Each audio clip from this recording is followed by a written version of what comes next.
I felt like I was behind. I spent 4 years for a degree that I didn't necessarily want to pursue. It became very evident and clear to me that being an attorney isn't in the cards for me. And I've been in the kitchen since I was about 12. So my dad's a CEC, put me in a dish position, and I've just been doing it for a long time. I found out that my passion lies with cooking, passion lies with interconnectivity with people and relationships through what my catalyst is, that's food. So I went to St. Helena, California. So I spent about three and a half years out there. I went and worked for John Besh down in New Orleans, Louisiana for a little while. And then my company, who was opening up this restaurant at the time, called me for a job interview. So about 6 years ago, I came back to open up this location, Johnny's Italian Steakhouse. But I fell in love with the concept because I knew the quality standpoint. I knew what kind of food we were going to put out. I knew how we were going to source it. I knew how to produce it, how to procure it. I have an incredible staff that helps me execute at a high end at all times. It was the right fit at the right time. When I was in Eau Claire and I was looking up culinary institutes to go to, I didn't have the opportunity to begin with. If I could have stayed for a productive culinary program locally, probably would have stayed longer.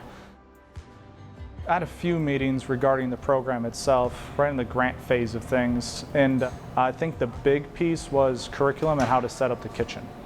So those are the two pieces that I was involved with, but all of them said there's one constant. They all said the same thing: success of the student.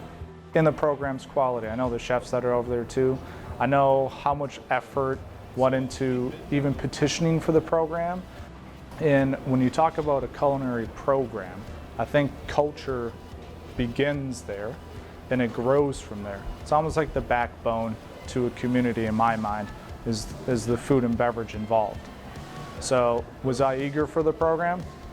Yeah. Was I pumped that I had the opportunity to make a small, subtle impact? 100%. I'm even more intrigued to see the students now beginning their graduation process and seeing where this culture kind of goes in Eau Claire. That's exciting. From a benefit from an operator, you're expediting my job for me in a way that is gratifying, that I don't necessarily need to invest my time or money into, because you're catapulting someone from a baseline entry level to potentially management salary level. If you're going to bring in someone that's in a program that's specific to what their actions are supposed to be in the workplace, the motivation's already there to do well. And then it's just my job to cultivate that. How is space at the end when it's resting? I already have one in my kitchen right now. I've sent the first year students through this specific kitchen already. I think it's huge for all of us in the industry, especially operators, to have that sort of program that could potentially be tapped into. People are hungry for the students in the program, for the culture that's going to be produced from the program. It's got massive ramifications in this community, and you can see it. Let's start something special. And that starts with a program like Culinary Arts. It's huge. CVTC, for you, for life.